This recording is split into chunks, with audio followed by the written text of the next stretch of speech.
Okay, we're just waiting for Pablo.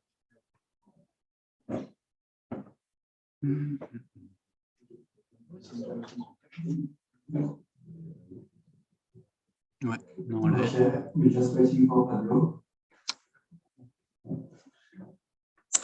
Hop, peut-être enlever le son ici. Tac.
Hello, everyone.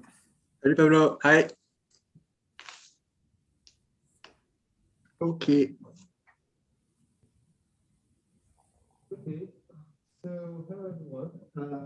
We're here for the defense of Hippolyte Bourdon in his PhD entitled Causal and Logical Loops from Quantum Theory, under the supervision of Cyril Branchial, who is here, and Jean-Louis Poisin, who is also here. This PhD was reviewed by Czesław Bruckner, who couldn't make it, and by Pablo Amigui. Czesław is a senior researcher at the Institute for Quantum Optics and Quantum Information. And the other reviewer was Pablo Amigui, who is a professor at Université Paris-Saclay. Also here we have Ben Sens, who is a physician at the International Center for Theory of Quantum Technologies at the University of Gdańsk. Lydia Del Rio couldn't make it, so she isn't here. Aurélien Drezet, who is a researcher at Institut Néel, is among us. And I will be the president of the jury, and Patrick professor at University of Milan. So, Hippolyte, you have 45 minutes to present your work. The floor is yours. Thank you, Nacho. So thanks everyone for being here for my PhD defense. So I will present you some work that I realized during my PhD that was supervised by Cyril Branciard. And my PhD thesis is entitled Causal and Logical Loops from Quantum Theory. So let's start with a little narrative, so a little sci-fi story. So in the sci-fi novel Le Voyageur Imprudent, René Barjavel tells the story of,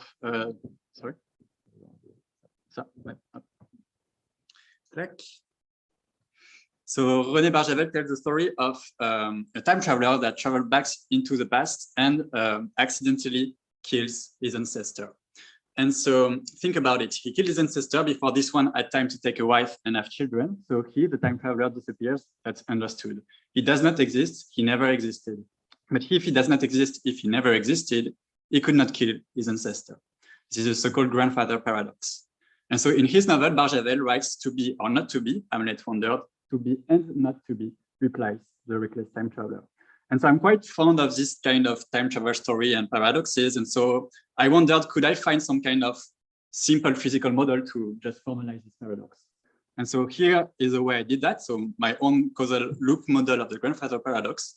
So it involves two players, Alice and Bob, and who are trapped inside a causal loop. And so let's assume that Alice and Bob can communicate with each other by acting on the color of a ball that they're just sending to each other. The ball can be either black or white. And so let's take the example where Alice is going to change the color of the ball and Bob is going to do nothing on it. And so if, for instance, Alice receives a white ball, she's going to turn it black. Then she's going to send it to Bob. Bob is going to do nothing on the ball and then send it back to Alice. But remember, it's a causal loop. There is only one system inside the loop. And so the color of the ball is in some kind of weird to be and not to be state, both black and white.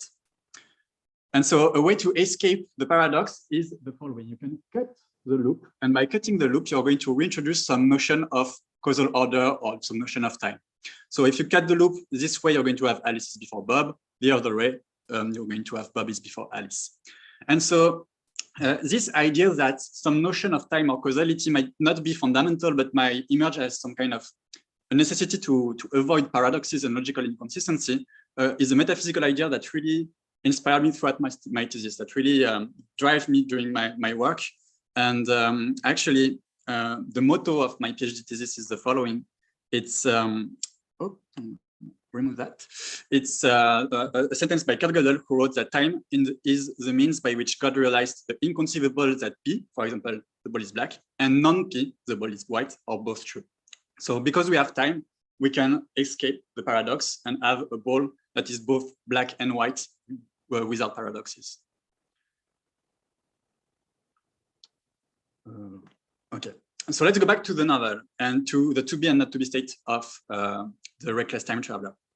In the conclusion of his novel, Barjavel writes, perhaps only the great physicist of our time, specialist of the constituent particle of the atom, could have a vague idea of it. And so I wondered, could we use this as a hunch? Could we use this as a hunch that maybe quantum theory could help us understand the state of the reckless time traveler? And so you might know that quantum theory is commonly presented as a study of atom particles, the inhabitant of the infinitely small. And so it's a theory that is certainly effective. So the mathematical prediction and the experimental results almost matches perfectly, but it's a theory that is also desperately silent. So we don't have a consensus on the narrative to interpret the equation. The equation works perfectly, but we don't have a consensus on the story to tell about nature. And so because of this, you might have heard that quantum theory is often presented as describing a vague quantum world with that would be the scene of some strange behaviors. For example, you might have heard that light and matter behave sometimes like waves, sometimes like particles. Or you might also know a famous story of a cat that can be both dead and alive. And so for almost a century now, physicists were completely puzzled and are still puzzled by this theory, by quantum theory. And for example, Penrose has written that quantum mechanics doesn't make any sense. So let's try to see how the to be and not to be state of the reckless time traveler could find some kind of existence in the quantum world. Maybe we could find some analogies or some similar states in the quantum world. So to do that, I'm going to start with the following simple example. We're going to start with this cube. This cube is what is called a beam splitter. It's a special kind of mirror, which when you send light on it is going to transmit half of the light and reflect the other half. And the question now is, what happens if we send a single particle of light on the beam splitter? Well, it can be either transmitted, either reflected. And so we are going to label mathematically these two paths by the 0 path and the 1 path. And now the big question is, where is our photon? Where is the particle? And so to answer this question, we're going to put detectors at the end of each path. And we're going to repeat the experiment many times. And when you do that, you obtain the following results. You have a 50% chance to obtain the particle on one path or the other. And so you might say, okay, nothing weird here. It's just that the beam splitter half of the time sends my particle to the 0 path and half of the times send randomly the particle to the other path. And so to try to see if this is what is actually happening, we're going to do the following. We're going to modify a little bit our setup to recombine the two paths and add a beam splitter at the end with the detectors. We are going to run this experiment many times. And this time we observe the following. It's always the same detector that clicks 100% of the time. And so this means that what's happening in this box after the first beam splitter is not just classical randomness. It is something else. So what it is, it's still the big question. So we don't have a narrative on that, a consensus on this yet. But we could interpret these results operationally and mathematically. So we could introduce a new kind of state, called a quantum state or a qubit, which is just the addition of the 0 path, the state of the 0 path and the state of the 1 path. And to interpret the results operationally, well, it just means that we are actually asking, the observer is asking, is the particle that is the box in a quantum state? And the answer is always yes, 100% of the time. So there is nothing really spooky here. And it is completely consistent mathematically. Okay, but it can get even weirder. So let's go back to our qubit, our photon, and let's add a cat in the story. We put our qubit and our cat in a box with the following mechanism. If inside the box, the photon is in the 0 state, nothing happens, the cat is alive. But if inside the box, the photon is in a 1 state, some mechanism will release a poison and will kill the cat. This is the famous Schrodinger's cat story. And so what is weird here is that as long as the observer, Alice, does not open the box, well, we say that the state of the cat is quantumly or coherently controlled by the state of the photon, by the qubit. It is called the quantum control of the cat's alive and dead state. In other words, you could say that the state of the cat and the state of the photon are entangled in some weird to be and not to be state. And so let's try, how can we make sense of this? So how do we find meaning? Well, this is the purpose of my field that is called quantum foundations and aims at answering the question, why is quantum theory strange? So you can tackle this question by different axes. So for example, you can just study the phenomena, so do physics, experimental physics or theoretical physics. You can also directly study the foundations of the mathematics, the foundations of the mathematical structure of quantum theory. And you can also try to put meanings, to give meaning to the equations by doing metaphysics or philosophy and epistemological work. And so the purpose here is to better understand quantum theory, to try to go beyond quantum theory. For example, to find a theory of quantum gravity, or also find some more practical examples in the field of quantum information. So advantages for computing or communication protocols or cryptography protocols. And so let's go back to our main motivation. How can the grandfather paradox be related to quantum theory in the context of my discipline, in the context of quantum foundations? And so to try to tackle this question, I have identified 3 axes of research. So the first one is to tackle the question, to try to tackle the question, is causality fundamental? The idea here is to interpret the grandfather paradox as an effect that suppresses its own cause. And so the grandfather paradox, in a sense, could be seen as an instance of the fact that causality might not be fundamental. This is the causal loops part from quantum theory of my PhD that led to 2 papers. And so to give you an idea on how can we try to tackle this question, we can start with the following issue. What if we replace the cat with a causal relation between Alice and Bob? This would be our starting point. Another axis of research is the question, is physics paradoxical? So here the idea is, in this context, to interpret the grandfather paradox as an hypothetical physical realization of logical contradiction and to compare it with the logical structure of quantum theory. And so this is the logical loop part of my thesis. And so a cat-related question, if you want to start simply, would be, what is it like to be a Schrodinger's cat? And so I have tried to tackle, or I have given at least my own point of view regarding this question in an essay that won the third prize of the FQX ISA contest in 2020. And finally, the last context, the last axis of research is just to try to recombine the two previous ones. So I have some work in progress in preparation on trying to relate the non-fundamental nature of causality with the paradoxical logical structure of quantum theory. But here in this presentation, I will only focus on the first context. And we're going to just try to tackle the question, is causality fundamental? And start by asking us, what if we replace the cat with a causal relation between Alice and Bob? Okay, so here is the outline of my talk. So I will first give you my, not my own, but the definition of causality that I used during my PhD and I will use during this presentation. Then I will present you to the quantum switch, so a kind of causal Schrodinger's cat. We're going to actually replace the cat by a causal relation, and I will give you my own original implementation of this causal Schrodinger's cat.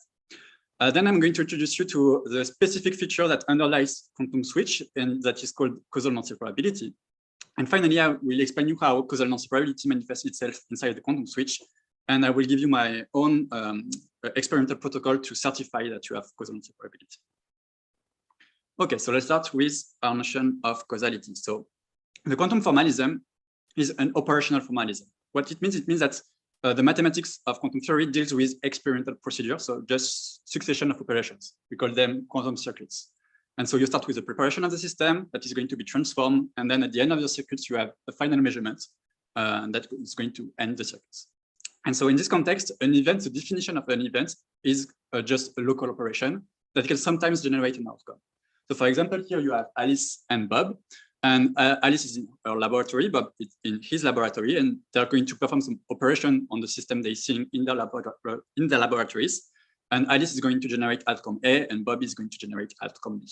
And so in this context, we have an operational definition of causality, which is the following. It just indicates the direction of the flow of information. And this is going to order the events. So for example, here you can see that Alice's box is before Bob's box. So Alice can send information to Bob, but not the other way around. And so this corresponds to the so-called causal order. Alice is in the causal path of Bob. Okay. So again, what's important here is that Bob cannot signal to Alice. So the flow of information, the direction of the flow of information is unidirectional. And so now in this context, we can ask ourselves, is operational causality fundamental? And so to do that, I will present you the famous quantum switch. And so the idea here is to start from the Schrodinger's cat. So again, the Schrodinger's cat is a quantum control of the cat's alive and dead state. So you have two systems, a control, so the state of the photon, and a target, the state of the cat. And the quantum switch is a quantum circuit, so a succession of operations that was introduced by Kiribella, Dariano, Perinotti, and Valiron in 2013, and corresponds to a quantum control of causal order between Alice and Bob's events. So you still have a control, for example, the state of your photon, but this time the target is not the state of the cat, the target is the order of the operation of Alice and Bob. So if you have 0, Bob is before Alice, and if the photon is in state 1, you will have Alice is before Bob. So in more details, here is the recipe of the quantum switch. So you start with a compound system, so a control qubit and a target qubit. And you have 3 players. Alice and Bob are going to act on the target. And you have the third player, Fiona, who receives both control and target at the end of the circuits. And the order of Alice and Bob's operation on the target is going to be quantumly controlled by the control qubit. So if your control qubit is in state 0, these boxes that you've seen that are polarizing beam splitters are going to route the system, to route the system first to Bob and then to Alice. So they're going to transmit the system. If the control qubit is in state 1, the cubes are going to reflect the system. So it's going to go first to Alice and then to Bob. And to have the quantum switch, to have a quantum control of causal order, well, you need your control to be in the quantum state, in the plus state. And then you will have a quantum control of causal order. And this is the quantum switch. Okay, so now I'm going to give you my own original implementation of the quantum switch. The purpose here is to try to relate the quantum switch with my main philosophical motivation. So this causal loop model that I presented you during my introduction. So we are going to start with our to be and not to be causal loop model. So Alice and Bob are trapped inside the causal loop. And the idea again here is that by cutting the loop, you're going to define a causal order. And depending on the position of the cut, you will have Alice is before Bob or Bob is before Alice. And so here it's really simple idea is that if you want a quantum control of causal order, you just need the quantum control of the position of the cut. Okay, and so to realize that, it's quite simple. We are going to replace the cat is alive by this cutted loop, where that corresponds to Bob is before Alice. And we are going to replace the cat is dead by the other cutted loop that corresponds to Alice is before Bob. So here is my main ingredients of my implementation. So we still have a photon. And the control is also going to be the path that the photon is going to take. And the target, for example, is an internal degree of freedom of the photon. So for example, the polarization. So Alice and Bob will act on the polarization. We also have our causal loop. Alice and Bob for now are trapped inside it. And we have a fair playered Fiona. And the cut will be represented by mirrors that will be able to fastly switch. So we can put the mirror really quickly and we can remove them really quickly. And they're going to open the loop as you want. So for example, if the photon is taking the path 0, you need this cutted loop that is going to route the system first to Bob and then to Alice. And then it can route it to Fiona. If you're going to start with state 1 for your control, you need the other cutted loop. So then you have first Alice, then Bob, and then Fiona. And of course, as I said earlier, if you want the quantum switch, you need your control to be in the quantum state, in the plus state. And so in the starting point, now we're going to need the two cuts, of course, because we want the photon to be able to enter the loop both ways. So at the beginning, we need the two cuts. Then the photon is going to go to the two players. Then we need to remove quickly, the mirrors in order for the photon to go to the other player. And then we need to put the mirrors back so that the photon can go to Fiona. And this is my own implementation of the quantum switch. So one really crucial feature here is that you might think that, okay, Alice and Bob are actually seeing two systems. They're seeing the purple system and they're seeing the blue system. It's not what's happening here. What's happening, there is only one photon. There is not two photons in the implementation. So a crucial feature to do the quantum switch is that Alice and Bob act once and only once on the photon. This is the weird part of the quantum switch, the part of where the causal order is quantumly controlled. Okay, and so my coworkers and I ask ourselves what kind of quantum circuits are incompatible with definite causal orders. In fact, for 6-7 years, the quantum switch was the only example of quantum circuits that was incompatible with a well-defined causal order. And so in recent work, we have shown that we have identified a whole bunch of families of quantum circuits that are indefinite, but that can be indefinite with causal orders. And they are called the so-called quantum circuits with quantum control of causal orders. And so more specifically, I have worked on showing that the quantum switch is actually a canonical example of a QC-QC. And I also worked on a cousin of the quantum switch in which the causal order is both indefinite and dynamical, meaning that it is built on the fly depending on the outcomes of the players. And now the big question is how to properly define, formalize, and certify that you have indefinite causal order, how to mathematically define indefinite causal orders, and how can we prove experimentally that we have indefinite causal order. And so the specific feature that analyze this indefinite causal order is called causal anti-probability. So to introduce causal anti-probability, I need to present the following scenario. So we have a causal scenario. Alice and Bob are in closed laboratories and separated. Their laboratories as entrances and exits. So a system can enter and exit their labs, and they can perform operations on the system. These operations are going to generate some outcome A for Alice and outcome B for Bob. And so the question is, what type of causal resource can link the lab with each other? So for example, you could have the following causal resource. So here you can see that Alice exit is linked to Bob's entrance. And so this is going to correspond to the causal order. Alice is in the causal path of Bob, because Alice can send information to Bob, but not the other way around. Of course, we can have the opposite. So now this corresponds to a causal resource compatible with Bob is in the causal past of Alice. And we're going to define causal separability by the following. A causal resource is said to be causally separable if it is compatible with a well-defined causal order. So either it is compatible with Alice is before Bob, either it is compatible with Bob is before Alice, or it can also be what we call the convex mixture, or statistical mixture of the two. It just means that the causal order is well-defined, but you actually have not the knowledge on what is the causal order, but it is still well-defined. And so now the question is, can we find more general causal structure? So you already know that the answer is yes. But formally, mathematically, it was established by Oreshkov, Costa, and Bruckner. So they proposed a new type of formalism that goes beyond quantum formalism, and that is called the process matrix formalism. And this framework works as the following. So you still have local quantum theory. It means that Alice and Bob inside the laboratories can perform any quantum operation they want. And so these operations are going to be labeled by classical inputs. So X for Alice and Y for Bob. They're going to generate outcomes A for Alice, outcome A for Bob. And their entrance and exit, so the entrance and exit of the labs are going to be described by Hilbert spaces. And so the big difference with the standard quantum formalism is that here in this framework, we do not make any assumptions on the predefined global order. By doing that, a new resource is going to be involved, the so-called process matrix W. And so this process matrix is going to link Alice and Bob's local operation with each other.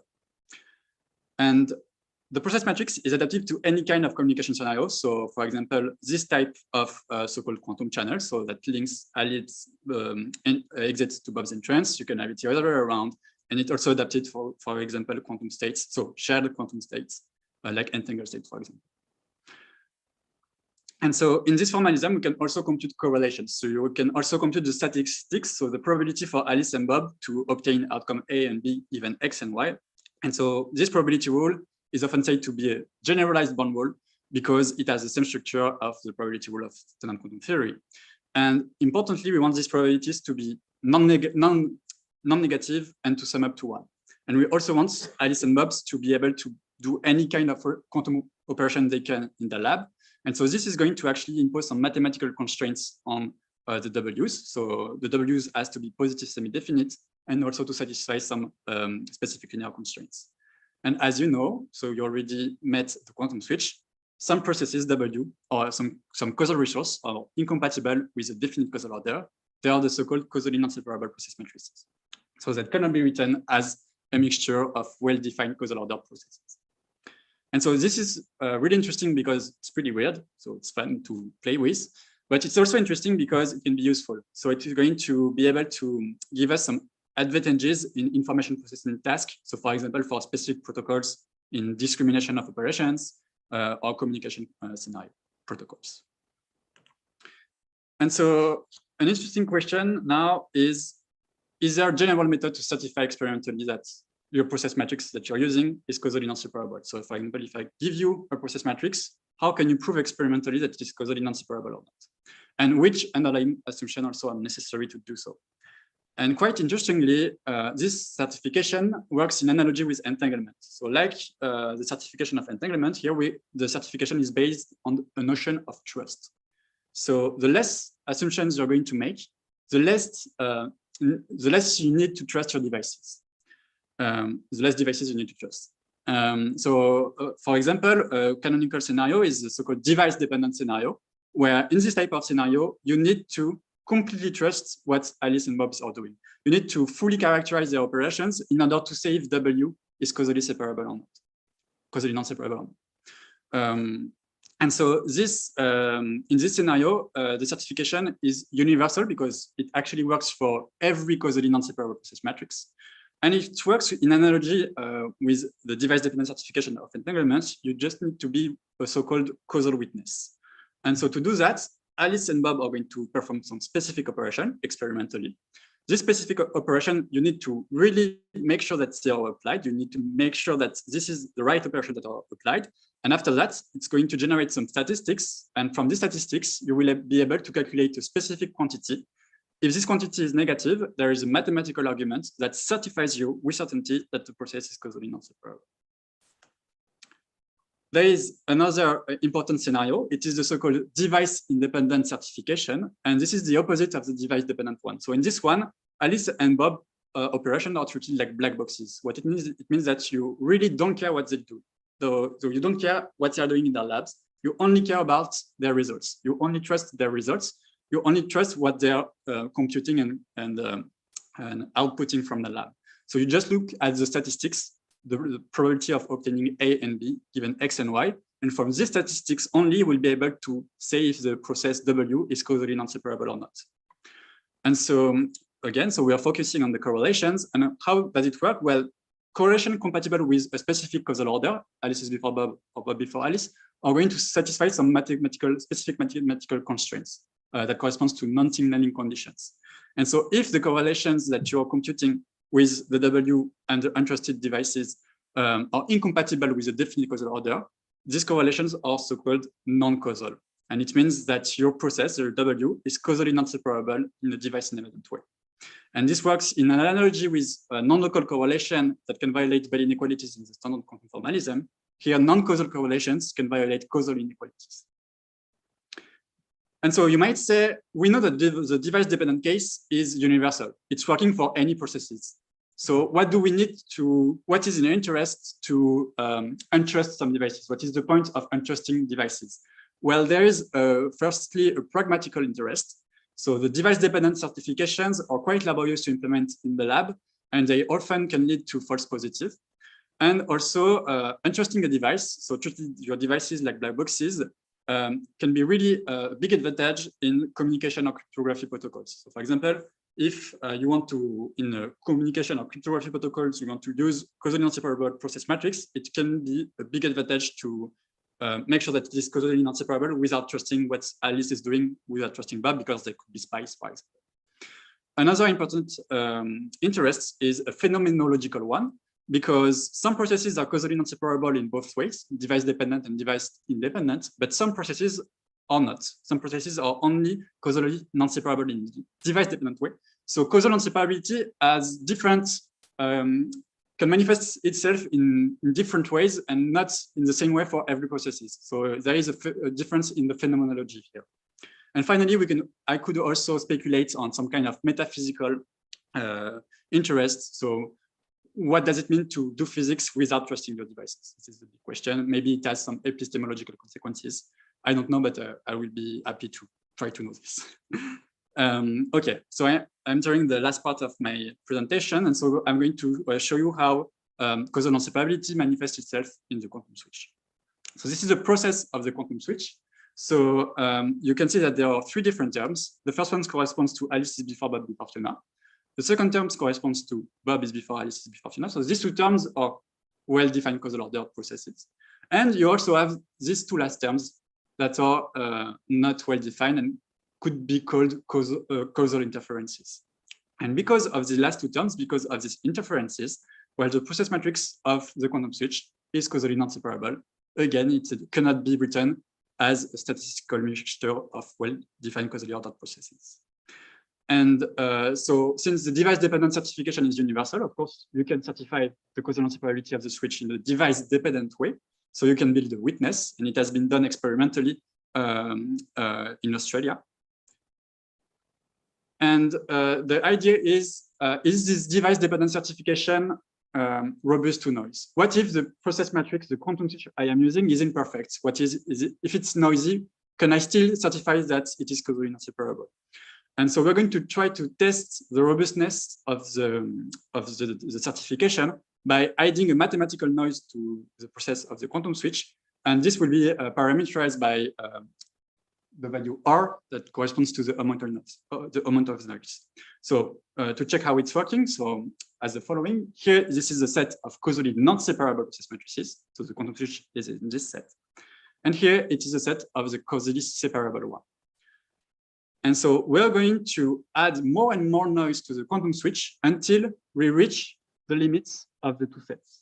Okay, and once we reach the limits of the two sets, we check the amount of noise that we have added to the quantum switch, and this will give us the thresholds, so the right amount of noise that are telling us, okay, the quantum switch is causally non-separable until this amount of noise in the device-dependent certification of causal non-separability. And so for the quantum switch, it was done, so it can be done numerically using a semi-definite program. And so this value, 1.576. Okay, so the quantum switch is causally non-separable in a device-dependent way, but it is not causally non-separable in a device-independent way. So if you treat all your devices like black boxes, you won't be able to certify the causal non-separability of the switch. And so you may ask, okay, can we find some in-between scenario between the two? So try to define a scenario where you have less assumptions than the device-dependent case, but still more assumptions than the device-independent one. And so I have worked on this type of so-called semi-device independent certification. So an experimental protocol that is in between these two scenarios. And I'm going to present you my work now. And so, one possible way to study a semi-device, to define a semi-device independent scenario is in analogy with quantum steering. So you are going to trust some devices and untrust some others. And this was done for causal non-separability by Vresco et al. In 2019. And so the scenario I have studied is a different one. It is called the semi-device independent scenario with trusted quantum inputs. It works in analogy with the so-called Buchemi non-locality. And the idea here is to completely untrust your devices. So the devices are still black boxes, but instead of receiving classical inputs X and Y, they're going to receive quantum inputs rho X and rho Y. So how does it work? So we start here with the device-dependent one. So for now, we have classical inputs, and we're going to replace the classical inputs by quantum inputs. What is the big difference is that now Alice and Bob still know the set of quantum inputs they can receive. So they know the set rho X and the set rho Y. But because they are quantum states, sometimes they can be non-orthogonal. And so sometimes Alice and Bob won't be able to distinguish the quantum states they are receiving. So they can perform an operation on it. They could not do that with the classical inputs. And now also, sometimes they don't actually know which, precisely what state they are receiving. And this is the crucial difference. So in this scenario, we will be able to define some correlations. So we also have the same probability rule, same structure. So we can compute the probability to obtain outcome A and B, given the quantum inputs rho X and rho Y. And because we untrust Alice and because we untrust Bob, and we want to still characterize our W, the idea is that maybe a feature of W could manifest itself in the assemblage of the operation. So we're going to put the untrusted devices with a W, we're going to put them in a box, and this box mathematically corresponds to an effective measurements on the quantum inputs. Mathematically, we call them distributed POVM. And we're going to check, to ask ourselves, if we want to certify causal separability of the W, can we find some specific aspects that are manifesting themselves on the purple box, okay, on the effective measurement? And so I have shown that it is the case. So what is the idea of my proof? The idea is you start, for example, with a causally ordered process matrix W. So for example, Alice is before Bob. And I have proven mathematically that this is going to put some constraints mathematically on the purple box, on the effective measurements. That has to satisfy so-called non-signaling conditions. And so if your W corresponds to Alice is before Bob, then your effective measurements is going to be compatible with a causal order where Alice is going to measure our quantum inputs before Bob's measure is on quantum inputs. So there is the causal order is conserved. And so with my colleagues, we have proved that it also worked the other way around. So if I give you an effective measurement, so a purple box, we don't know what's inside, and I'm telling you this is causally ordered, then you know you have a way to construct it with a well causally ordered processes, a well causally ordered W. And this means that we can define a notion of causal separability, causal non-separability, and I have also defined a so-called causal witness for the measurements. So we have causal witness now for the DPOVM, so for the effective measurements. And if your process is causally non-separable, if your W is causally non-separable and can generate causally non-separable effective measurements, it means that the causal non-separability of the W can be certified in a semi-device independent scenario with trusted quantum inputs. The protocol is really simple. You just need to find the right quantum inputs and the right operation such that the generated effective measurements, so the purple box, is causally non-separable. And so you just need to build a causal witness for the purple box, okay, for the effective measurements.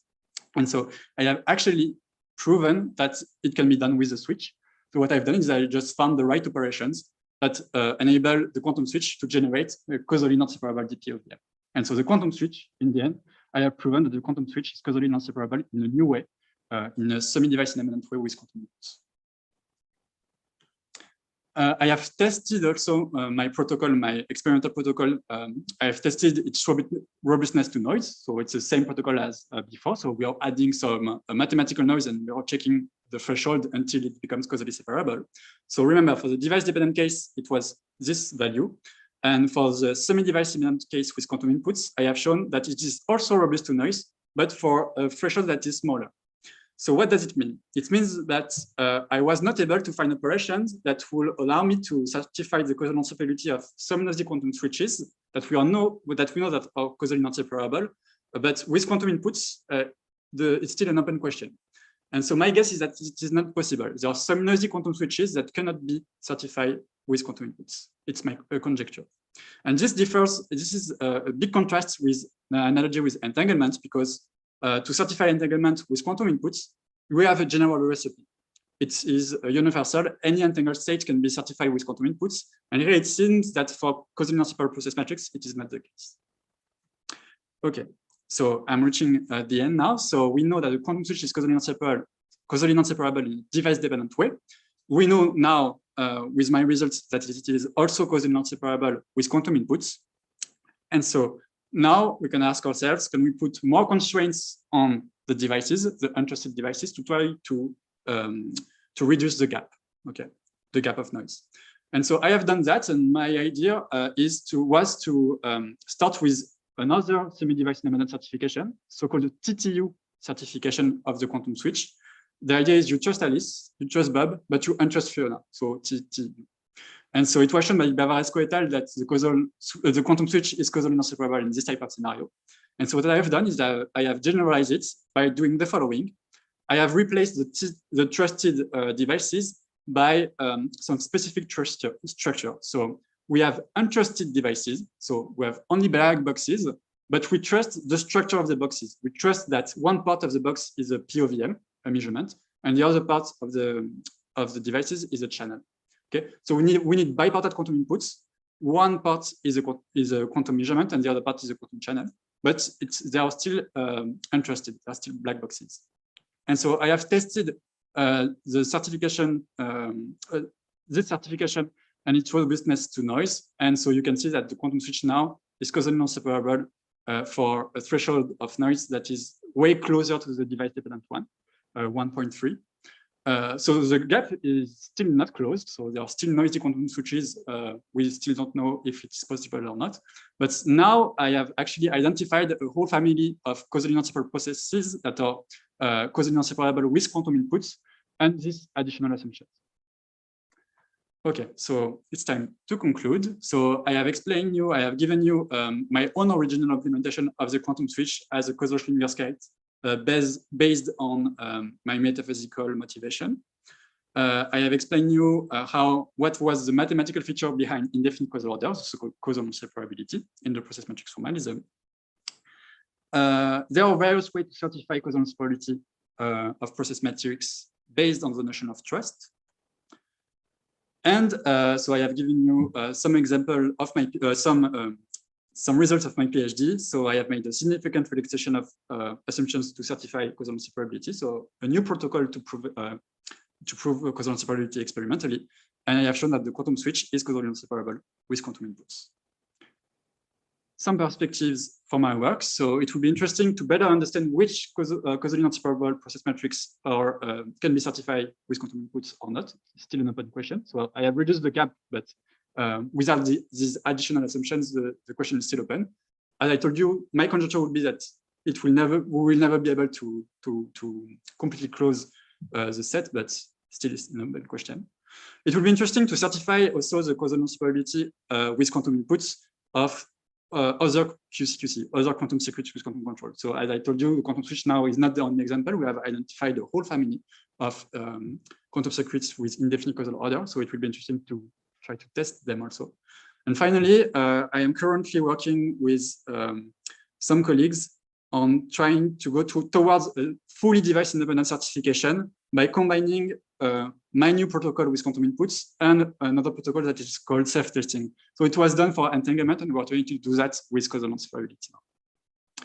And so finally, to end this talk, let's try to go back to my main motivation and to this to be and not to be story, to try to close the loop.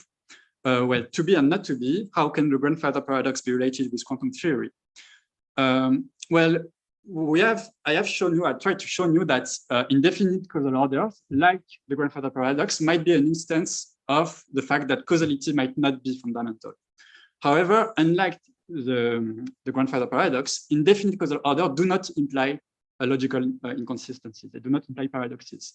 And this is by construction. By construction, process matrices are causal loops without paradoxes, without logical contradiction.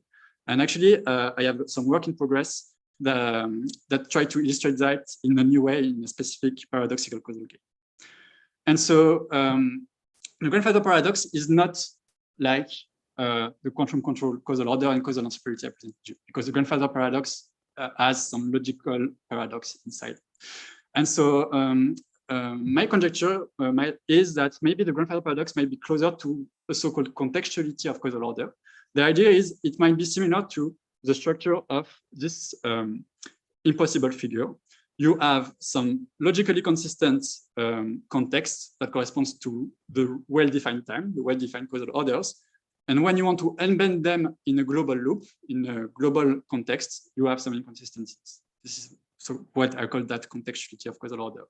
And quite interestingly, if the grandfather paradox is different from the causal loops from quantum theory, it might be closer to the logical loops from quantum theory, because this same logical structure can be found when you ask what is it like to be a Schrödinger's cat. And so this still makes me wonder if time is the means by which God realized the inconceivable that P and NP are both true. And I thank you for your attention. And before ending, I have some acknowledgements. So sorry, Belen, I will switch to French because it will be easier for me to speak in French.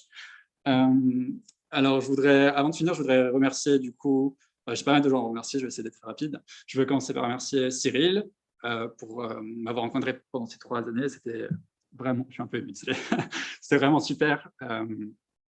En fait, tu m'as laissé énormément de liberté, c'était très agréable de travailler avec toi parce que j'avais toute la liberté dont je voulais. Et dès que j'avais un problème, tu pouvais aller te voir et tu répondais présent. Tu as toujours répondu présent. Et c'était très agréable de travailler avec toi. Et donc, merci beaucoup pour ces 3 années. Je remercie aussi Julian Vex et Alastair. Je suis ému, pardon. Parce que voilà, c'est des super collègues aussi. Donc, on a beaucoup travaillé pendant la première année. Ils ont été vraiment adorables. Je les ai énormément embêtés pendant la première année. Et du coup, ça a été très agréable de travailler avec eux. Je voudrais aussi remercier Alexei Grimbaum qui m'a introduit au fondement quantique. Donc, sans lui, je n'aurais probablement jamais fait cette thèse. Il m'a aussi présenté pas mal de journalistes ces dernières années. Du coup, j'ai eu l'occasion d'avoir mon nom affiché dans le monde et c'était une sacrée surprise, un super cadeau d'anniversaire. Je voudrais remercier Aurélien, Mehdi et Dominique qui ont fait partie de mon comité de suivi, alors, que j'appelle des fois mon comité de soutien de thèse. Donc, on s'est vu 3 fois pour 3 réunions chaque année. Mais donc, c'était assez court au final, mais vous m'avez donné vous avez été d'un grand soutien, d'un grand support et vous m'avez donné de très bons conseils. Et je vous en remercie. Je voudrais remercier Alexa, Christiane et Laurie pour toutes nos discussions philosophiques passionnantes. En particulier Laurie qui m'a laissé donner des cours de philo, alors que c'est a priori je fais une thèse en physique, mais qui m'a permis d'essayer de convertir ses étudiants à l'antiréalisme. Je voudrais aussi remercier tous mes coworkers, mes collègues, Ivan et Nicolas, et puis tous les membres de nos groupes respectifs, Alexia et Cyril, donc Marco, Raphaël, Patrice, Léa, Maria, Samiak, Alessandro, Juliette, Richard. Je voudrais remercier aussi les personnels administratifs d'Enel, Muriel, Johan, Florence et Cécile, en particulier Muriel que j'ai énormément embêté pendant ces 3 années. Aussi un gros big up à tous les gens de la F218, la meilleure salle de Tounéel, qui malheureusement a pu fermer ses portes, mais qui était vraiment une super ambiance. Et puis tous mes amis du groupe Plume, de la team Plume. Aussi un grand merci à Marco, Patrice, Morgane et Alexandra qui m'ont aidé pour les répétitions de cette soutenance. Je voudrais remercier mes amis de Grenoble et de Paris. Je ne vais pas tous les citer, mais voilà, et aussi également tous les gens qui sont en train de suivre le live actuellement. sur YouTube. Enfin, je voudrais remercier ma famille, ma mère et mon petit frère qui ont fait le déplacement. Merci beaucoup. Et enfin, merci à la plus belle, donc mon petit chat qui n'est pas quantique, mais qui est trop belle. Donc, je voulais finir là-dessus.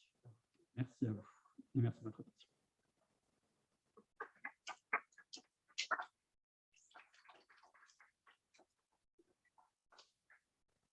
Okay, thank you for back to English.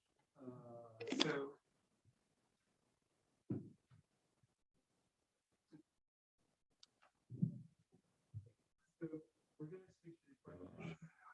The questions that your reviewer. Pablo and Belen, can you confirm that you can hear us? Ils sont partis. If you're talking to me, I could barely hear. Can you hear me now? Can you hear me, Nacho? No. Ouais.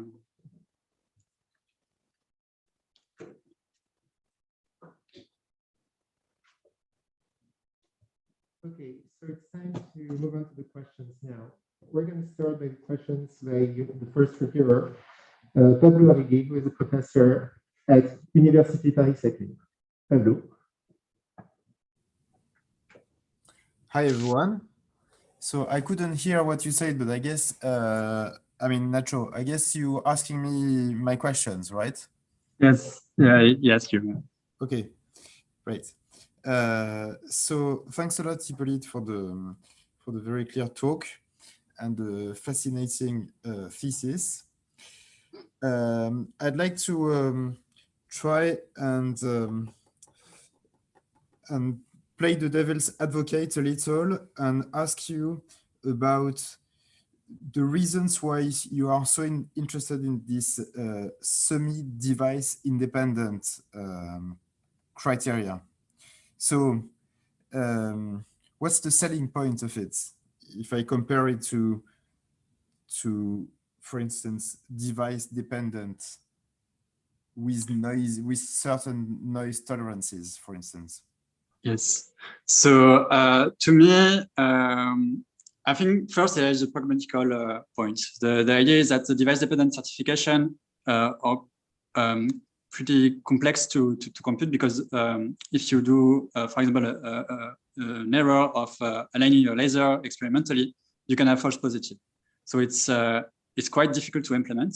And so the idea is that if you untrust some of your systems, you will need to, for example, to not trust actually, to less trust some devices, and it would be so it would be an advantage in a pragmatical experimental way. The idea is also, I think, as I told you on this slide, it was also, for example, for the case of entanglements, if you untrust some devices, it can have a big advantage for cryptography or communication protocols. I don't have any example yet for my semi-device independent case scenario with quantum inputs for the causal non-separability. But it is known that, for example, for entanglements, you can have a measurement device independent QKD, for example, or this type of interesting protocols. And so the idea is that if we study some scenario with less assumptions, it can give us maybe in the near future some big advantages if you want to use causal non-separability for any communication or cryptography protocol. And another point would be also phenomenological, as I said. So we know that the quantum switch is causally non-separable in a device-dependent way, but we know that it does not violate causal inequalities. And so it's not really clear if it means that the causal non-separability in the device-dependent case is really different from the causal non-separability in the device-dependent case. I think there might still be debates about that, but still, we know that causal non-separability does not manifest itself in the same way for the quantum switch for the two cases. So it's interesting to just study another kind of phenomena, like and to again to do the analogy with entanglements. There are some entangled states that cannot violate Bell inequalities. There is also the case of quantum steering, and quantum steering is often seen as a phenomenon that is different from entanglement, between entanglement and non-locality. And here it's also, you can see also my certification like this, like with the same motivation, like trying to study new phenomena. Okay, so on the practical side, you answered something like it requires less trust on your experimental setup. Yeah. But on the other hand, you had this slide where you compare the noise tolerance. Mm-hmm. And here, I think you were saying that the noise, maybe I'm mistaken, but I think you were saying that the noise tolerant device dependent was more tolerant than the noise tolerant semi-device independent, or am I wrong? Yes, so it's robustness to noise.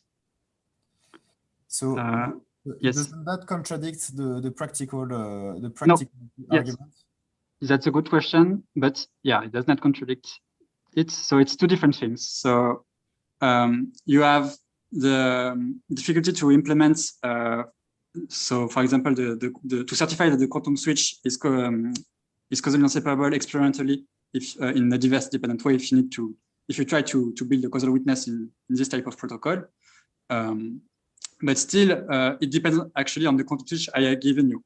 So if I give you a noisy quantum switch, what this slide, I don't know if you see my slide. You see? Yeah. Yes. So what this slide means is that some noisy quantum switches can be certified in a device-dependent way, and some cannot be certified with quantum inputs. So some of them cannot be certified with quantum inputs. I don't know if I'm clear, sorry. But so this mathematical noise is different from the noise you will get from an experiment. It's two different things. Here, it's more like a robustness to noise studied in a mathematical way. So we are studying imperfect quantum switches, and from these imperfect quantum switches, we want to know which one of them we can certify, even mathematically, not just experimentally, but which one can we certify or not. But pragmatically, this is completely incorporated from the difficulty to implement a device-dependent scenario or not in the lab. This is two different problems. So one is purely mathematical. So you want to test different processes and to check which one of them is causally inseparable or not. This is a mathematical part. And then on the purely experimental part, we know that it's quite difficult to implement device dependent. So it doesn't mean that you won't be able to prove that the quantum switch is causally inseparable or not. It means that you can have false positive actually. So this slide is the mathematical exactly statement about is a noisy quantum switch causally inseparable or not. Depending on the scenario. Does it have a witness? Yeah. But so let me ask you about precisely the practical noise tolerance to your certification process rather than the noise of the quantum switch. So in terms of the practical noise tolerance, do you have reasons to, do you have ways of checking whether the semi-device independent is in fact more noise tolerant than the device dependent? So I don't have, I think, really well-built question, well-built answer. The just idea is that it's just based on the notion of trust. If you don't need to trust some devices, then you don't, for example, you could have some, maybe more alignment error won't have any would have less impact on your experimental case, but I don't have any well concrete proof examples to give you. I don't really I don't really understand what is it that you really need to trust in the semi-device independent scenario. So Alice and Bob, they could be any quantum operations, but is there a kind of phase that these are quantum operations, for instance? They obey, that they are trace preserving completely positive maps, for instance? Is this so? Yeah. So in the process matrix formalism, you need to Alice and Bob's operations are defined by quantum instruments. So it's set up CV map, set them up to split CV map. But actually, so if you are in the device dependent case, you need to be sure that they do the right quantum operations. If you are in the device independent one, you can really actually picture it in your mind. Alice and Bob are black boxes. So you put them in a black box and you don't care what's happening in the black box. So if you, to give you a concrete example, for example, let's say that the company gives you a process matrix and tells you that the process matrix is causally unseparable. Semi-device independent. In the semi-device independent, what is okay? But so if you want the semi-device independent, one is just between the two. So it's just because the quantum switch cannot be certified in the device independent one. So I just try to find an in-between scenario, but the motivation is the same. So the goal is to do less and less assumptions. So the less amount of assumptions you can. About Alice and Bob, just that there are quantum operations that are unknown. Sorry, can you repeat? What is the assumption at the end of the day in the semi-device independent scenario on Alice and Bob? Is it just that there are some unknown quantum operations? We don't know what it is, but there are quantum operations nevertheless. So they will be able to do a quantum operation on the quantum inputs. And this is the only assumption we made. Okay. For instance, we don't care about the other parts. Like the parts, what they do on the process on the W, we don't care about what they're doing on the W. If I relax the fact that they have quantum operation and I say, oh, maybe they have, they are lucky, they have non-trace preserving quantum operations, or maybe they have non-linear devices that can amplify. So would you still have a proof? Okay, so sorry. So yeah, the thing is, we don't care what they do, but still it needs to produce compatible and valid probabilities. So if you, they could do nonlinear or with any weird stuff you want, but at the end it needs to be consistent. So this is why maybe it's restricted to row X, for instance. It could be nonlinear in row X and row Y. Row X and row Y can be any quantum state. Yes, but the Alice's box can be nonlinear in row X, possibly. I'm sorry, I don't know. I don't answer to this question.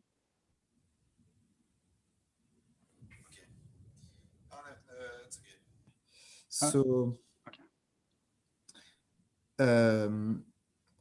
just maybe some quite different questions. So, if you have a process that is indeed causally separable,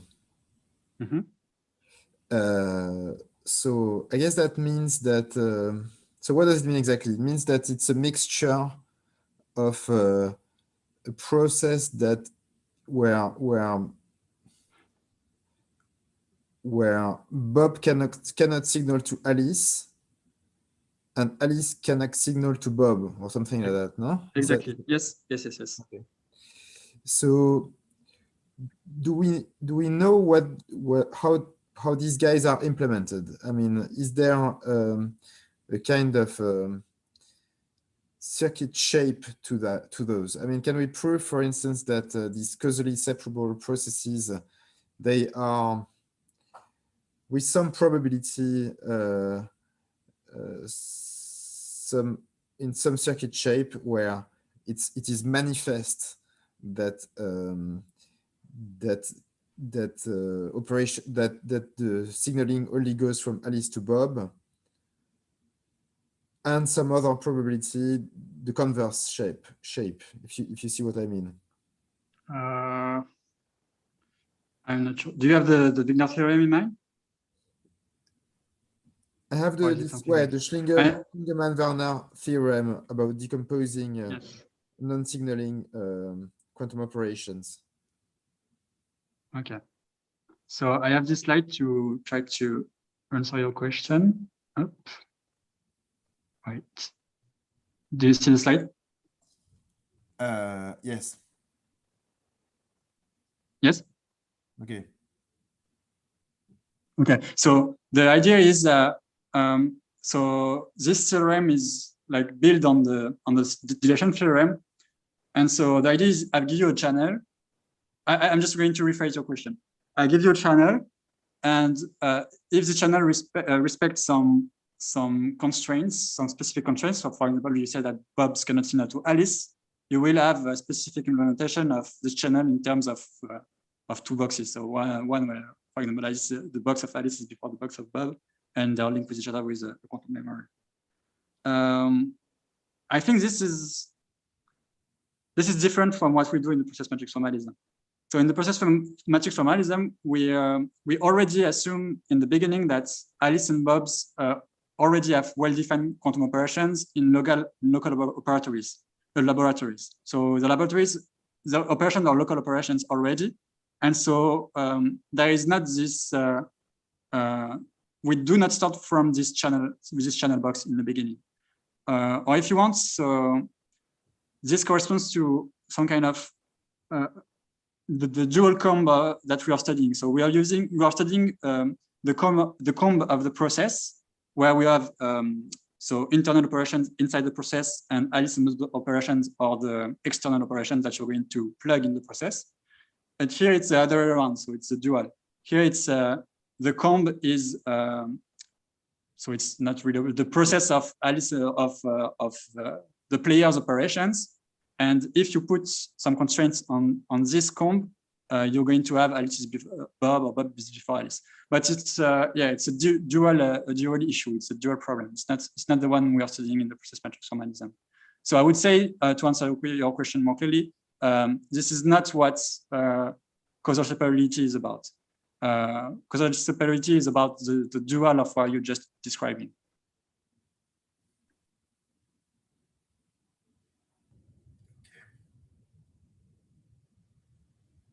Hello? All right. Well, we can't hear you well. Oh, yeah, it's better. Okay, so I'm finished with my questions. I thank you. Yeah. Thanks.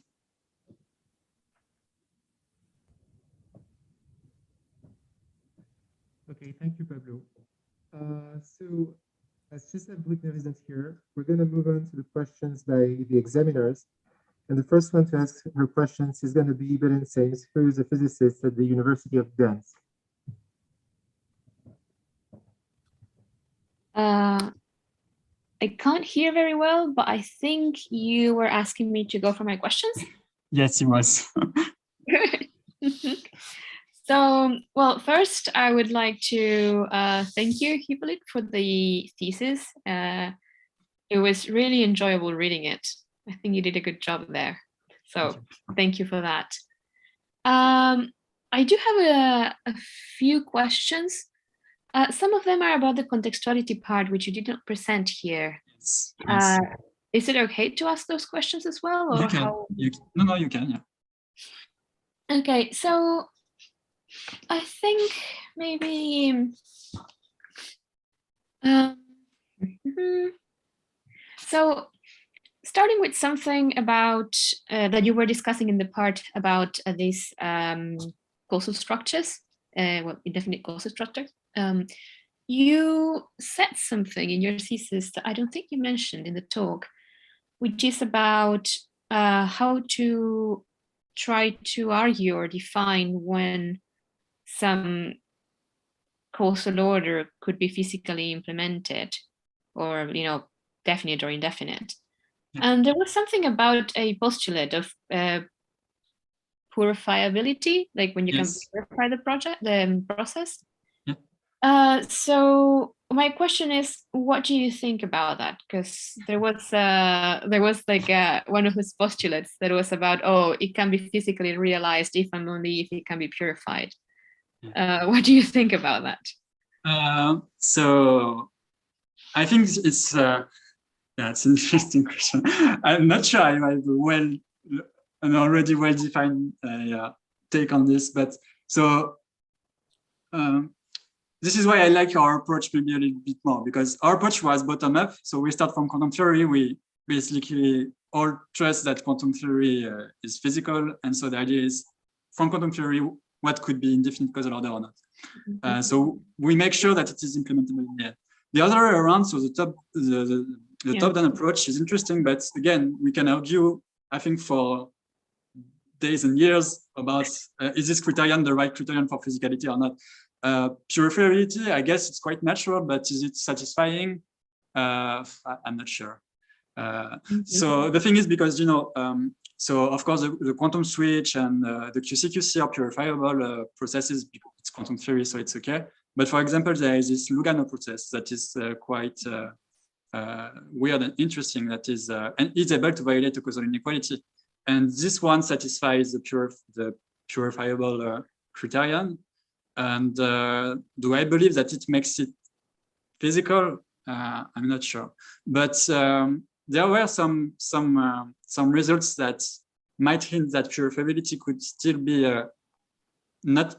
probably not sufficient, but maybe, I don't want to say necessary, but maybe some people would say necessary, because I think it was in a paper, I think Czeslaw participated in this paper where they show that the set of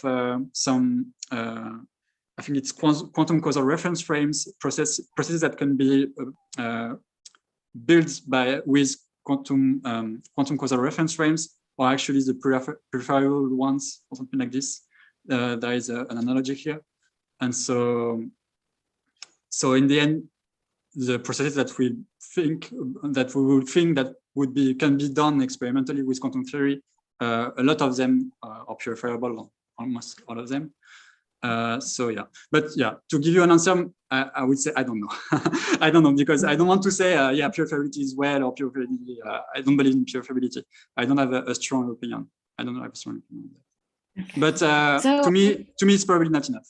I will just say that. I would just say that to me, there needs to be something more. We just cannot just take purifiability and say, oh, the process is purifiable, it's physical. To me, it's not enough. Okay. So my next question is, well, I mean, it's just following from that one. This family of structures that you defined, the ones that are quantum circuits with quantum control, are those purifiable? They are, yeah. Mm-hmm. So basically, things that you do by doing this quantum circuit sort of thing, they will all be. Mm-hmm.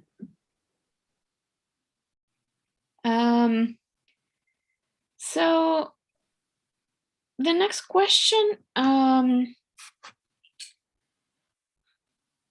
so you mentioned in your thesis that there is this whole debate about whether the realizations of the quantum switch that have been going on, whether they are actual implementations or if they are simulations. Yeah. And you said like something very brief. So could you expand on what your opinion about that is? Yeah. So it's a good question. I had prepared this question, so I have some slides to show. So my way to present the problem. So I will start by presenting the problem for the people who don't know. So my way to present it is the following. So a process matrix can be seen as a specific type of object that is called a linear PCTC, a linear postulation cosine curve. So it's actually a map from the exit of the labs to the entrance in the lab, and then you teleport back the system into the map. This is how it's working. And so the quantum switch has a realization in terms of this kind of PCTC. So I will skip that. But the question now is, are these implementation that we are doing in the lab, so the photonic ones, the one that has been done. So this one, the one with the polarizing filter has been done in Australia. And so my own implementation has not been done, but some similar ones that have been done in Vienna with the same degree of freedom. But so the question is, of these operations have implemented the PCTC, or do they have implemented this structure? So this structure is embedded in time. And this is actually what we could call a simulation of the process matrix of the quantum switch, because you can see that we are using twice the box that corresponds to the quantum switch. We are using twice the map, and we are actually using 4 operations, so 2 per parties. And these operations are distinguished in time. So if you want to embed the quantum switch in time, you could say that it's not actually the quantum switch that we have done with photons. What we have done is this. What we have done is a simulation of the quantum switch where we have 4 operations instead of 2. So it's not, if this is the case, it won't be the quantum switch. My way to try to find a way in this debate is the following. I think it's just a matter, so maybe not just, but a big matter regarding this question is a matter of semantics. What is an event? It's all about what we define as an event. If we all agree that an event is just a local operation, we stay in the operational framework, and we say that what we do in the lab corresponds to this operation framework, and we want to call an event a local operation, then we can argue that the photonic implementation are actually the quantum switch. We have actually done this specificity. And so Ogden Oreshkov has a nice model that is called time delocalized subsystems to explain what is happening here in a causal way. But if you say that what we do in the lab is always embedded in space-time in the end, so what we do in the lab is embedded in a space-time structure, and an event is actually a point in space-time, if you want to define this definition of event. Well, what we have done in the lab with photons is just simulation, because we are in the field of the gravitational field of the Earth. So in a sense, what you do in the lab, it can correspond to some flat Minkowski spacetime. And so the operation of Alice and Bob's are time dependent. So you have the first operation at time t1 and the second operation at time t2. So they actually see the system twice if you want to embed this in a space-time structure. But this is really different from, so yeah, the whole point of the process matrix formalism was to get rid of this background space-time structure. So if you want to say, okay, the event is a point in space-time, it's completely different from what we want to do with this operational way to define causality and causal inseparability and this type of feature. I think also that there is some, also, maybe causality is not the good word. I mean, because we are talking about operational causality, but it's quite different from, for example, the principle of causality that people usually know in theoretical physics or relativistic causality and this kind of stuff, which is most based on the notion of space-time. And the notion of causality we use is just really just the ordering of boxes in an operational quantum theory. So yeah, my point is, I would argue that, yeah, it's just about how you define your event. But still, so to go beyond that, so the people who are arguing that the only good implementation of the quantum switch are the ones that will imply some specific gravitational feature. So they say that the right way to do the quantum switch would be the gravitational switch. So not photonic switch, but gravitational switch. So the idea is that the control is just it's gravity. So the control is the gravitational field. And so depending on the state of this gravitational field, you have Alice is before Bob or Bob is before Alice. And so yeah, there is some work. So I have given some references. So I'm not really I don't want to talk too much about general relativity because I don't know it so well. But there have been some work on trying to think about this gravitational switch and go beyond, try to do a real quantum switch in space-time. Okay, thank you. So I think I'm going to maybe ask 2 questions about the contextuality section. Yeah. So my first one is about the definition of non-contextuality. Well, actually, I have 3 questions.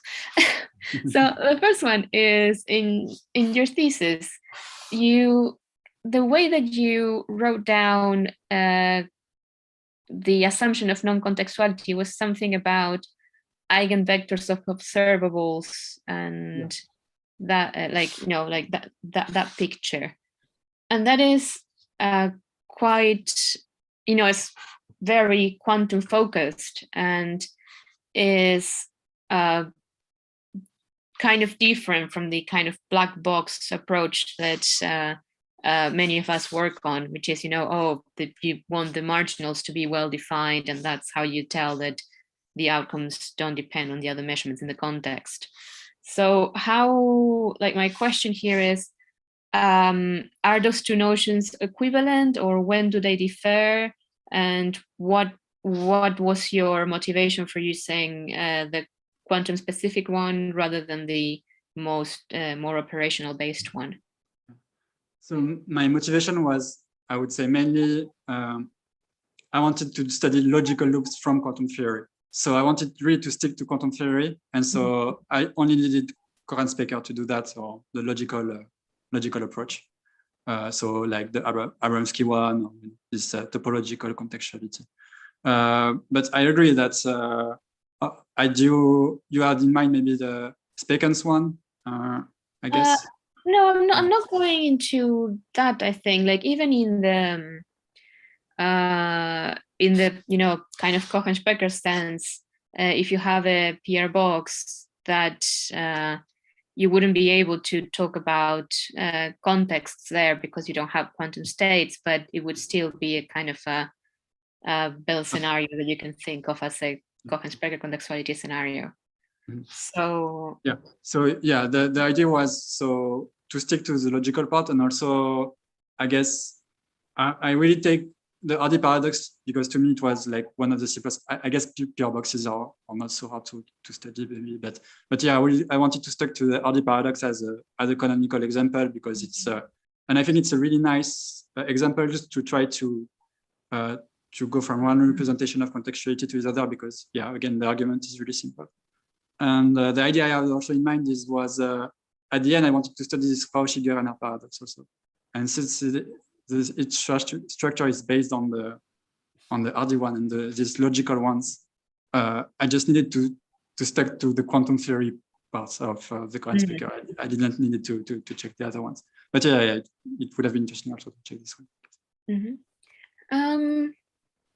So, okay, my next question is,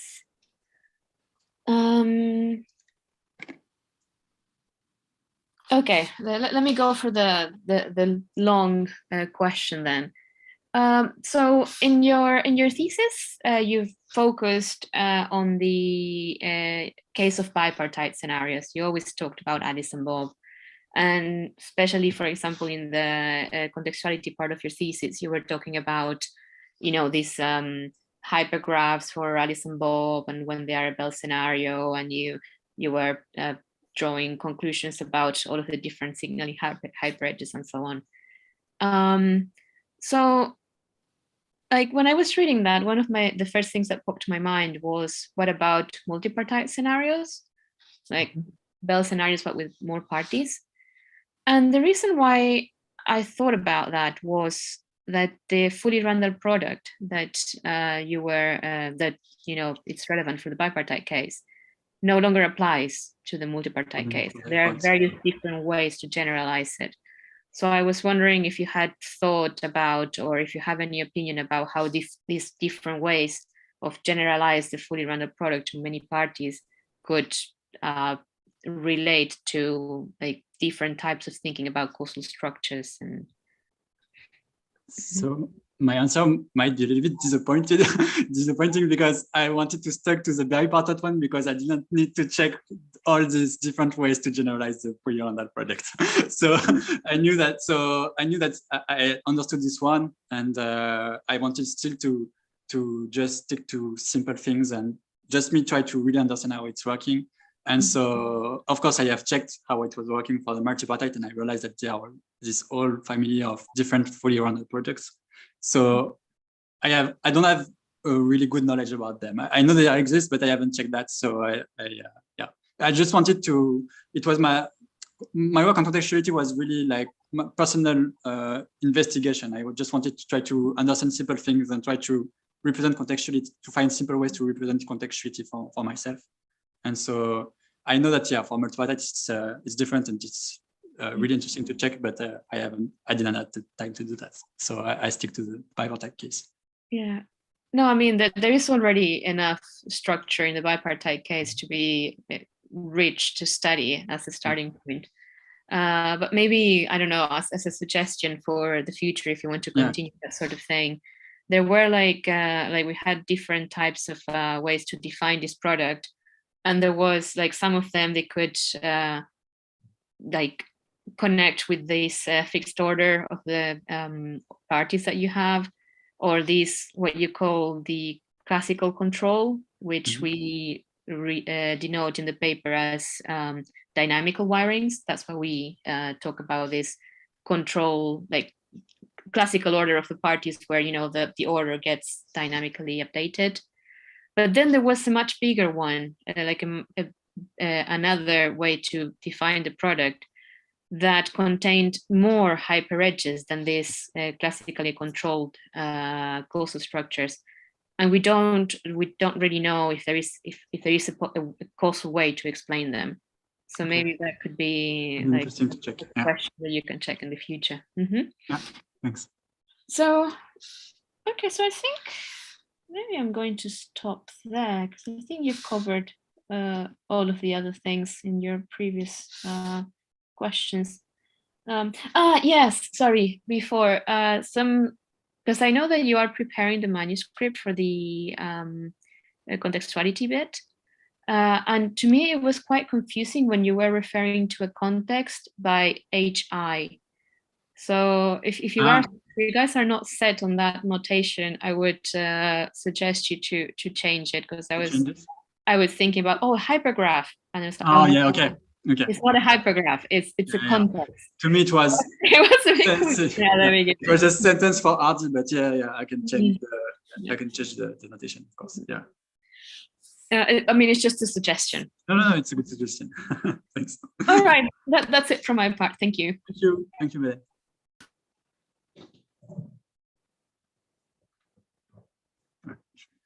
Okay, so we're trying something new. Belen and Pablo, can you hear me better this way? Anyone? No, left. I don't know what I can do now. Okay, well, let's still move on with the questions.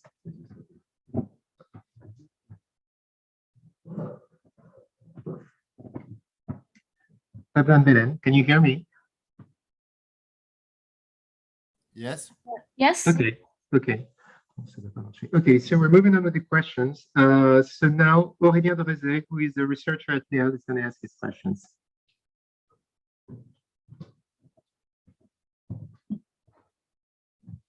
I think I will remove my mask because it's impossible to speak with that.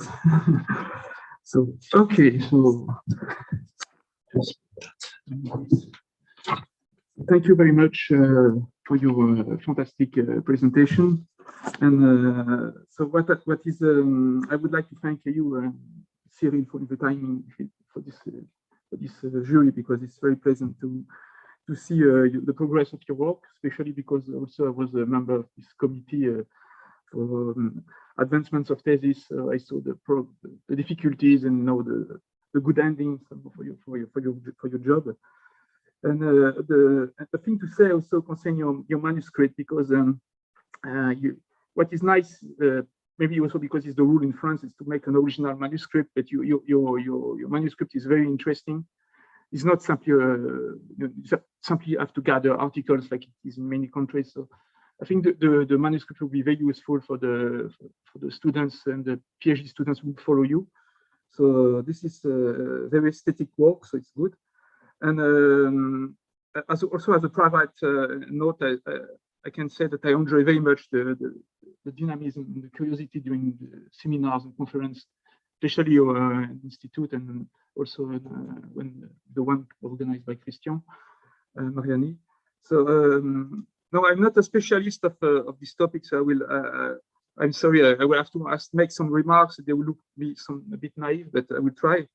So one of my worries essentially concerned the process matrix formalism, because it seems to be very abstract in character, but you repeat it in few places in that, at least in the manuscript, then the physical realization of implementation of different matrices are not so clear, especially if you want to make some violation of causal inequality, things like that. And this is still an open question. But you mentioned other approaches a little bit, some which are connected to the two-time formalism and things like that, of Aronoff and Weidmann, and etc., and Popescu. And the question that I have is, do you believe that you could not reformulate all the theory in terms of this kind of quantity? Because maybe some of the question I have the feeling could be clarified. So I don't know what you think about this formalism compared to. So it's a really good question. So so it was proven that the process matrix formalism can be really reformulated entirely with just multi-time states. So just two-time state, because you need you need more if you want more parties. But yeah, it's completely equivalent. And so you can think of them as this type of, post-selection scenario. And so it's not completely clear to me yet, but to me, it has to do with this type of so-called post-selection cross-linear curves, which are like pretty much like you do a post-selection at the end, and you prepare, you transform, you post-select. And so actually regarding, one thing is that it's not, they have actually identified in their papers, there is a Popescu paper, I think Raf Silva is the first author of this paper, where they show this equivalence. In their papers, they identify the set of process matrices as a set of linear PCTCs, or linear two-time, multi-time states. And so for some months or years, I don't know the time here, but the way to motivate this linearity was not so clear. It was more like a mathematical condition, and there was still a question about, okay, it's a set that is linear, but why do we need linearity here? And in a recent paper, actually, this one, so by Guryanova and Popescu also is participating in this one. They're not actually studying directly the process matrix formalism, but they discuss it in some point in the paper. And what they show is that the linearity of the process matrix formalism is justified by the set of process matrices is a set of PCTCs or two-time states that satisfy a no backward in time signaling condition. So with process matrices, they are post-selection objects with this additional condition that you cannot signal backward in time. So it's quite interesting because there is might be some kind of analogy with, entanglement, where it's said that it seems that it can be faster than light, but you cannot signal for faster than light. There is some kind of faster than light influence, but you don't have a signaling that is faster than light. And here it's for the process matrix, there is a kind of analogy. You have some kind of, it seems that there is some kind of backwards in time influence without backwards in time signaling. And so it's quite interesting to see, I think, the process matrix objects like this. But it's still abstract and it's still not very clear. And here, what they define as backward in time signaling is in a really specific scenario where actually the outcome is before the input. So the outcome is produced before the input. But it's an additional way to try to interpret these objects. I think it's still, one of the biggest and main question of the field is to actually try to understand what is a process matrix. But yeah, so to me, when I want to just tell people who doesn't do physics or just a little bit what type of object I study, I just say post-selection closed-time curve. But again, a post-selection closed-time curve is an operational object, and it's not the same closed-time curve that you can find in general relativity. There is a lot of theoretical work to do to build a bridge between the operational framework and re-embed it in a space-time structure. And people have started to do that.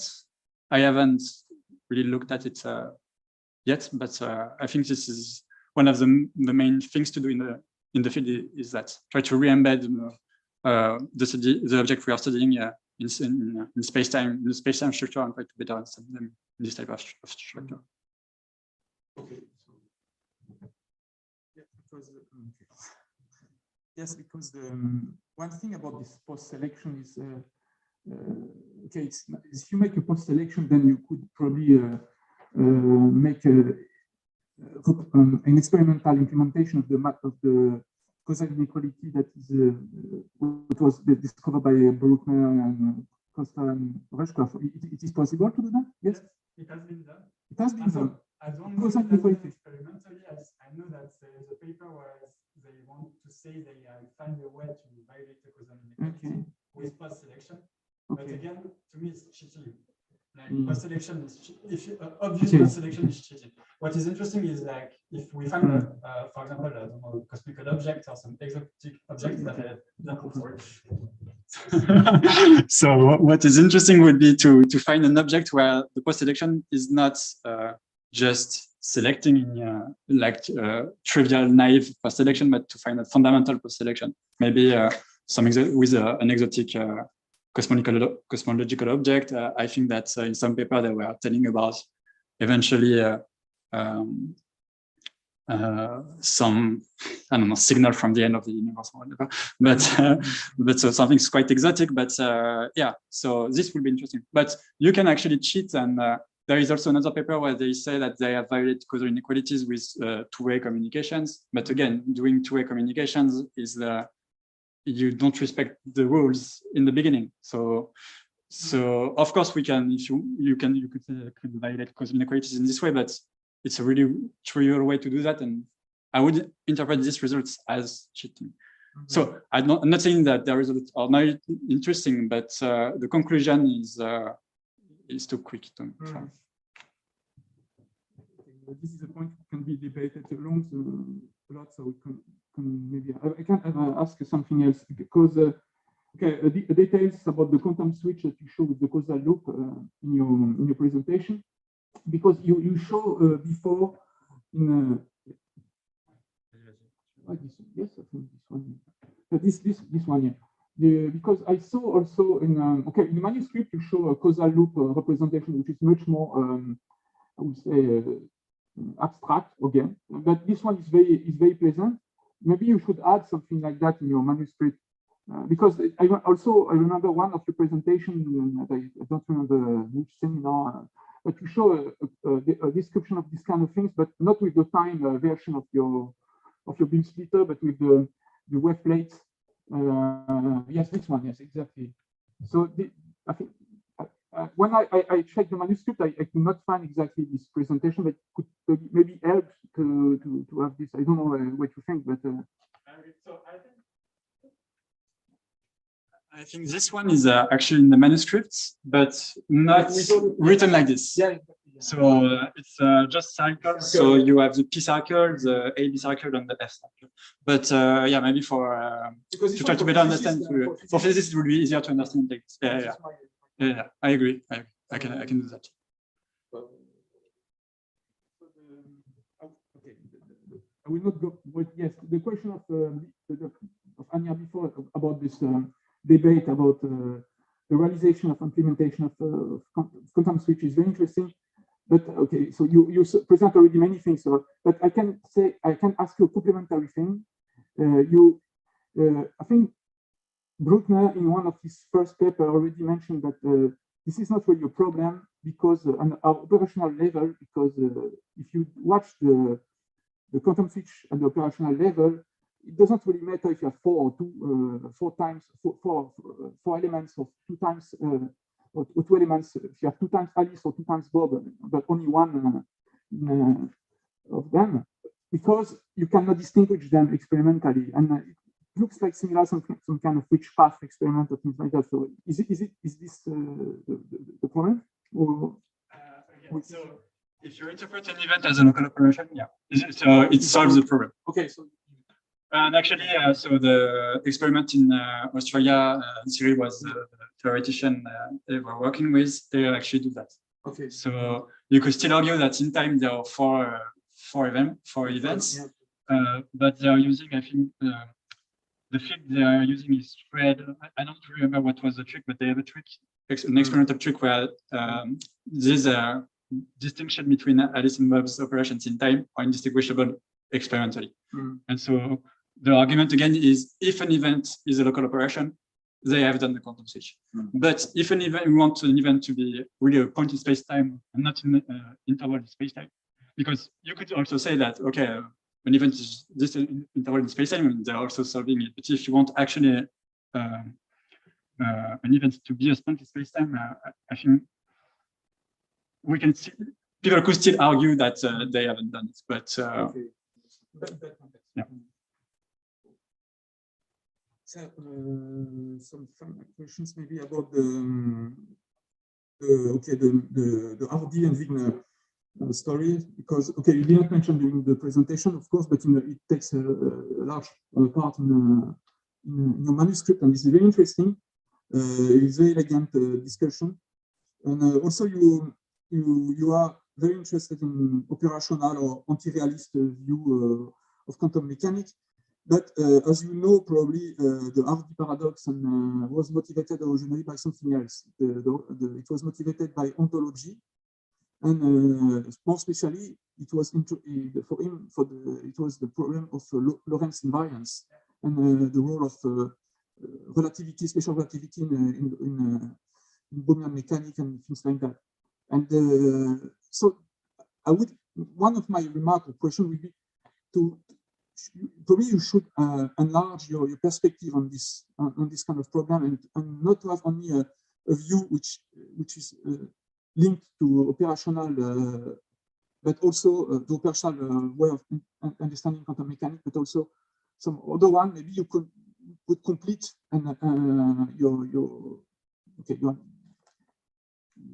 your reflection on this topic, because that's the question. It's a remark. It's a remark.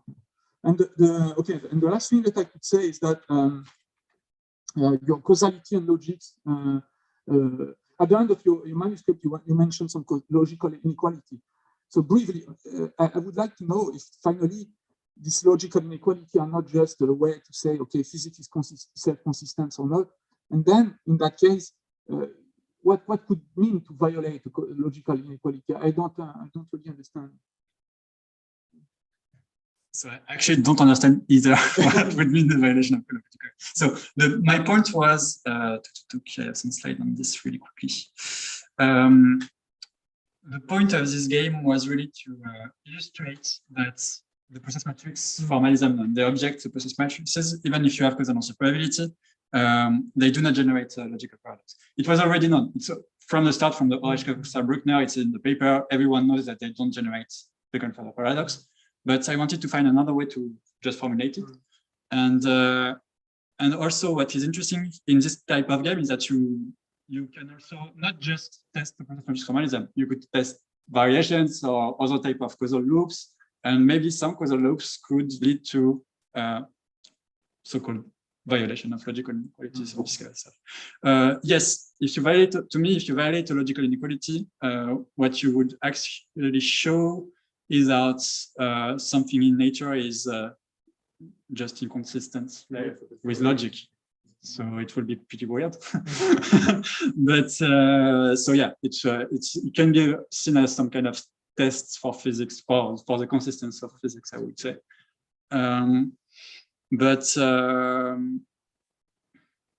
Yeah, this is pretty much what I wanted to say. No, something else is that also we often talk, and I do also often use the word logical contradiction for quantum theory.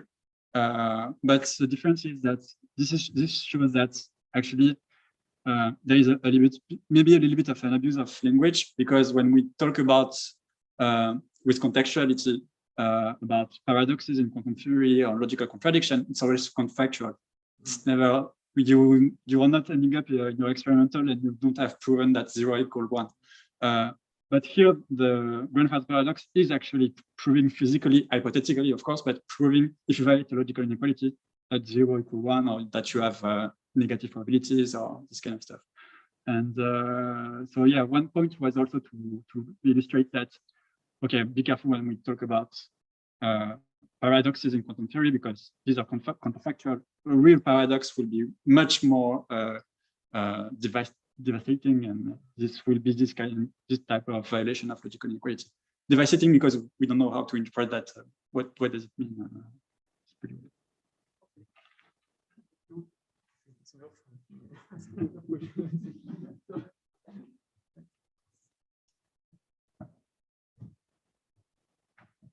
Okay, thank you, Aurélien. So it's my turn to ask questions. So first, I wanted to say that I too really enjoyed the manuscript. I mean, there is a lot of material in it, but you really made a real effort to make it clear and everything, that I had a really good read. So congrats on that. And well, your defense was also very clear and easy to follow. So well, you did a good job on that too. Well, I also have a question in this slide, so I'm lucky here. So first of all, in your manuscript, you have this conjecture of a bound that you have a bound on the maximal violation of the causal inequality, page 182. And I was wondering whether you had a chance to give it some more thought, the way you proceed to try and prove your result, first of all. So the logical bound? Yeah. No, the causal bound. The causal bound. Yeah. You conjecture it to be a quarter of 2 plus 1 over square root of 2. It's page 182. Okay. Okay, so you mean the process bound actually, the violating one. Yeah, the equation 12.7. 7. Yeah. So this one was found numerically actually. Yeah. Yeah. And so you have this conjecture that you can achieve it, and I was wondering whether you had given it more thought. So yeah. So I can achieve it like so. Again, the idea that you can achieve it, I have found the mathematical solution that would be able to achieve it. But again, these processes, if we want to talk about physical objects, it was, for example, so we are talking about this purifiable condition with Belen before, and actually the solution I found does not satisfy this condition. So again, if you want, if you agree that this criterion is a physical one, then my bound would be a mathematical solution, but maybe just a mathematical artifact in the end. And actually, I think that it was shown that every causally non-separable bipartite processes do not satisfy this criterion. And so if you, in the end, if you want to look for, if you again agree that this criterion is a good criterion for physicality, and if you want to, in the end, find an experiment that will allow you to violate a causal inequality like this one, and to reach this bound, for example, you will need a scenario with at least 3 parties. So Alice, Bob, and Charlie. So this is a more like a mathematical proof that the process matrix formalism, I have found the bound of the process matrix formalism for my game, but I won't say more about that. To me, this is just the solution.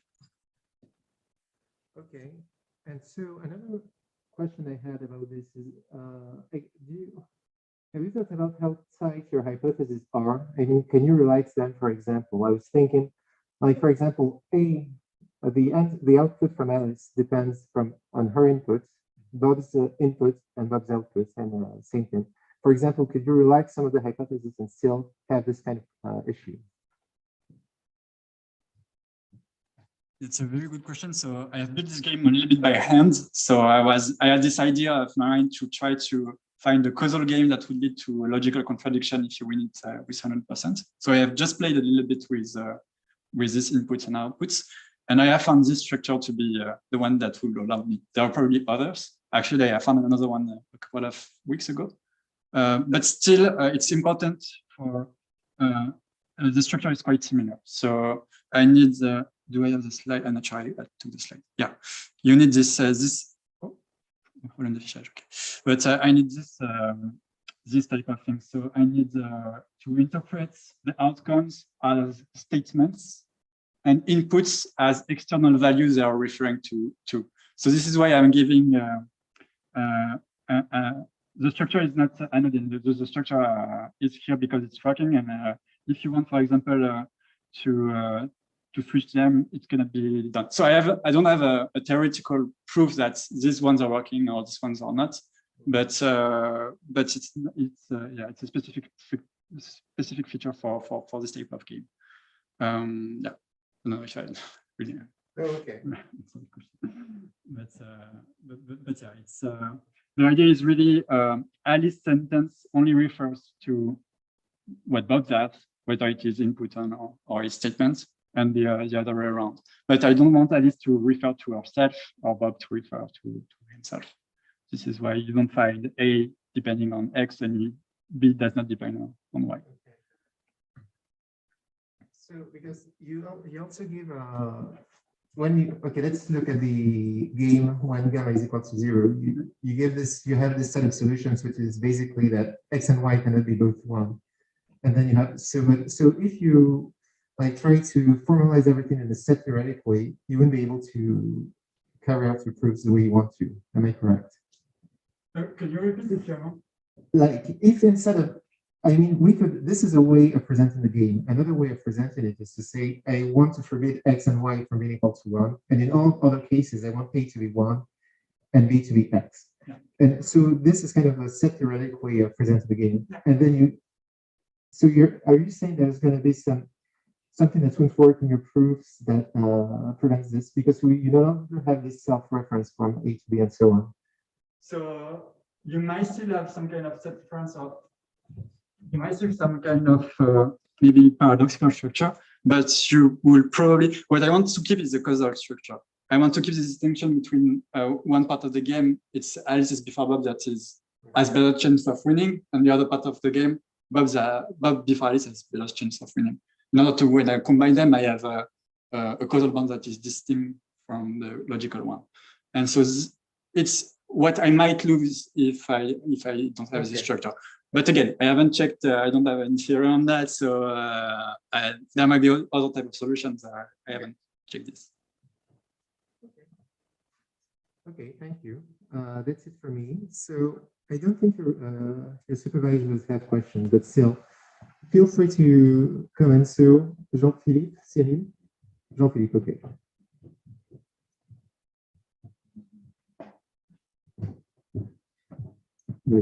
Just would not say much because the supervision was done 100% by Cyril, who had not his habilitation at the beginning of the thesis. He has it now.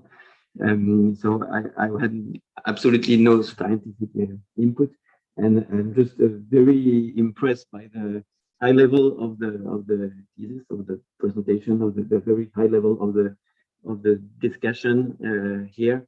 And congratulations for this work, Hippolyte. Okay, so I will also skip the questions and go straight to the acknowledgements. So thank you for your acknowledgement, but my turn to also thank you for the 3 to 4 years that we spent together working on these kind of things. Yeah, it's been a pleasure to supervise your work. When you arrived, I was really impressed by how much you knew already about the field of quantum foundations, about contextuality in particular. And yeah, I knew that if I were to supervise your work, that would be an easy job for me, because you knew a lot already, and I knew that you would know how to learn by yourself, go to check the literature, and that's what you did during your PhD. I knew also that I would learn from you, like contextuality. I didn't know much about it, and I did learn things from you, so that was really great. I knew that if we didn't meet for every couple of days, then you would know what to do, find some new ideas, maybe write an essay and get some prize or something. So that was really great. So thanks for this, and yeah, congratulations. I don't know what the jury will say, but congratulations already. And since I'm here, I should also thank the jury members for accepting to be on the jury. So thanks to the reviewers, Pablo and Czeslaw, who couldn't make it, and thanks to the other jury members, Belen, Aurélien, Nacho, Lydia, who also couldn't make it, and Nacho for chairing the jury. Thanks for that. I forgot to do that for all the managers, but of course, I also thanks all the jury members for accepting. Okay, so is there anyone in the assistance who has a PhD and would like to ask questions? Okay, doesn't seem to be the case. So we're going to stop here. Okay. Et merci à tout le monde aussi qui m'a suivi en ligne sur YouTube. Et à bientôt. Okay. Pablo, Belen, maybe we will leave the room. Yes, we will deliberate here. Yeah. And Pablo and Belen, I will send you another Zoom link that we have a private room for discussion. So Pablo and Melen, Cyril will send you another Zoom link. Bye-bye. Right. So should we disconnect from here then? Sorry? So we disconnect from here now and you send it by email. Yes, Cyril is going to send you an email right away. Perfect. All right. Okay, see you.